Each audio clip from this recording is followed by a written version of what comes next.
নমস্কার ফ্রেন্ডস, দেখুন এগুলো হচ্ছে ঝিঙ্গে, যেটা আমরা ঝিঙ্গে বলি। ঝিঙ্গে আর আলু দুটো, আর এটা কেটে নেবো প্রথমত এরকম পিস করে। নমস্কার ফ্রেন্ড, নমস্কার। দেখুন বানাবো ঝিঙ্গে আলু নিরামিষ পোস্ত। নিরামিষ হলেই পোস্তটা চাই, তো আজকে ভেজ ঝিঙ্গে, যেটা রাইট গার্ড। এইভাবে দেখুন কাটিং করে নিয়েছি ঝিঙ্গে আর আলু। এই ঝিঙ্গে আলুটা কেটে নিয়েছি, এবার এটাকে ধুয়ে নেবো পরিষ্কার করে। এটা কড়াইটা খুব সুন্দর গরম হয়ে গেছে, এখানে দিয়ে নেবো সর্ষের তেল। ফার্স্টে প্রথমত সর্ষের তেল একটু বেশি, তেলটা খুব সুন্দর গরম হতে হবে। তারপর আমি দিয়ে নেবো এটা 5 ফোড়ন।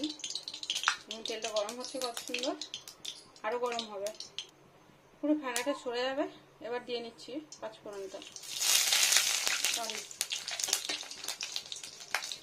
দেখুন 5 ফোড়নটা পুরো খড়ে গেছে। এবার আমি ঝিঙ্গাটা আর আলুটা জল ছেঁকে নিয়েছি, এটা ঢেলে নেবো।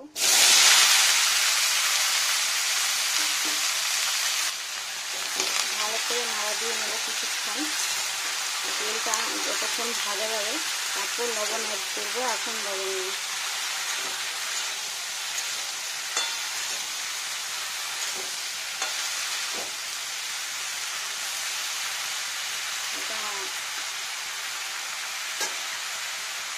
একটা বাটির মধ্যে দিয়েছি দুটো শুকনো লঙ্কা।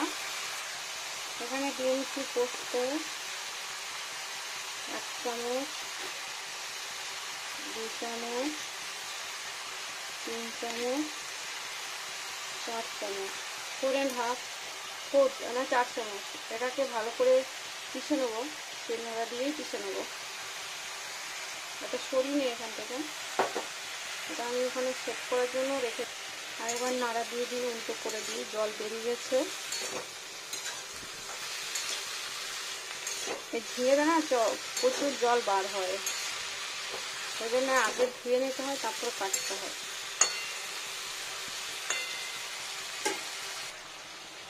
এখানে অ্যাড করে নেবো লবণটাকে, যাতে ভালো করে ঢুকে যায় পুরো।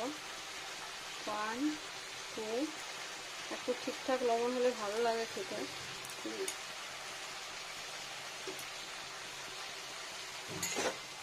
ভালো করে মিশিয়ে দিই। এই জলটার সঙ্গে লবণটা ভালো করে সেদ্ধ হলে এটা পুরো ভিতর পর্যন্ত, আলুর ভিতর পর্যন্ত লবণটা ঢুকে যাবে, ভালো টেস্টি হবে। নাহলে ভিতর দিকটা লবণটা ঠিক মতো যায় না। এখানে দিয়েছি 3টা কাঁচা গোটা লঙ্কা। এবার ঢেকে দেবো কিছুক্ষণ। এখন পেঁয়াজ ঢাকাটা খুলে দেখি। এবার গরম আছে, তবু হাত দিয়ে দিই, আর উল্টো করে দিই। আলু পুরো সেদ্ধ হয়ে গেছে না? আবার একটু জল দিয়ে দিই,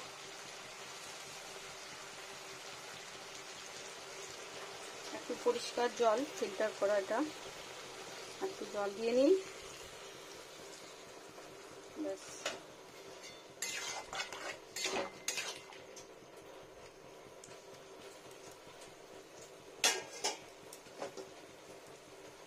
মিনিট 2 ঢেকে দেবো আবার।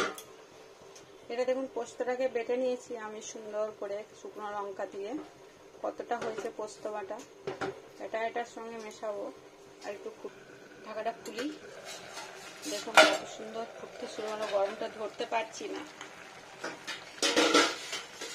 সরিয়ে গরমটাকে। দেখুন ফ্রেন্ডস, ভালো ভালো হয়ে গেছে না? খুব সুন্দর। একটা কাঁচা লঙ্কা একটু ফাটিয়ে দিই সুগন্ধি টেস্টির জন্য। কাঁচা লঙ্কাটাকে এখানে ফাটিয়ে দিই, আর দুটো গোটা থাকবে, যদি খুব ঝাল হয়ে যায়। এটা হলো এবার পোস্তটা এখানে ঢেলে দেবো। পোস্তটা ঢেলে নিই, তাহলে কি হবে, এটা ফুটে টেস্টি। একটু পোস্ত হয়ে গেল, এটা নাড়া দিই। আর ঢাকা দেবো না ফ্রেন্ডস, পোস্তটা এখানে ফুটে যাবে অনেকক্ষণ, আর একটু ঘোলা ঘোলা হবে, সুন্দর টেস্টি আসবে। যেহেতু নিরামিষ, ওই জন্য একটু ফুটে যাচ্ছে। দেখুন কত সুন্দর হয়ে যাবে।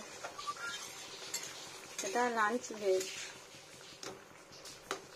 আর পোস্তর অনেক গুণ আছে, পোস্ত খাওয়া ভালো, বাচ্চাদেরকে তো রেগুলার খাওয়াতে হয় পোস্ত।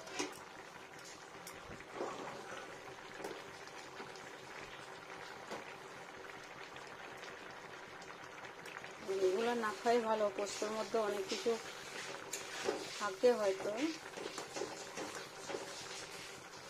তো এটা ইয়ে করা থাকে। পুরো বড় দোকান থেকে নিলে কি হয়, বেশ ওরা ওই ইয়ে করে নেয়, আঠা, তারপরে আরও নেশা জাতীয় জিনিসগুলো সব বের করে ওয়াশ করে তারপরে বিক্রি করে মার্কেটে। আর এরকম লোকাল যেগুলো স্ট্রিটে বিক্রি করতে আসে, লোকাল প্রোডাক্ট, ওটার মধ্যে রিস্ক থাকলেও থাকতে পারে। যাই হোক, পোস্ত হয়ে গেল আমার, কত সুন্দর বানানো পোস্ত। এটা টেস্টি তো অবশ্যই হবেই। আরে একটা চুলোটা নড়ছে না, কম শব্দ হচ্ছে, সরি ফ্রেন্ডস।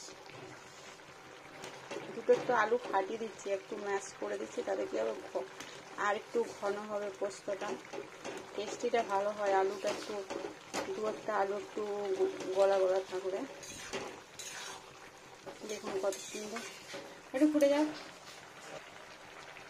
ফুটছে কত সুন্দর দেখুন।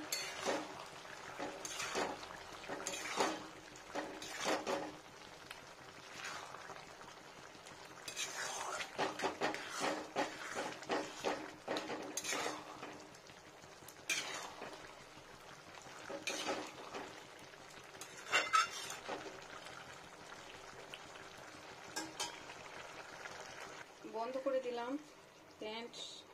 দেখুন ফ্রেন্ডস কত সুন্দর হয়ে গেল পোস্তটা, পুরো একদম সুন্দর, একটু ভালো ভালো।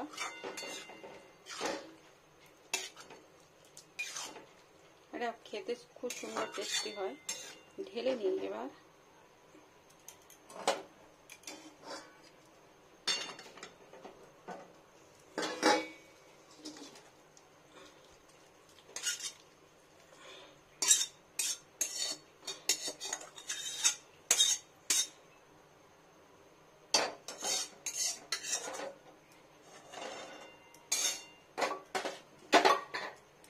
দেখুন কত সুন্দর হয়ে গেল পোস্ত, ঝিঙ্গের পোস্ত, এটা ঝিঙ্গের পোস্ত।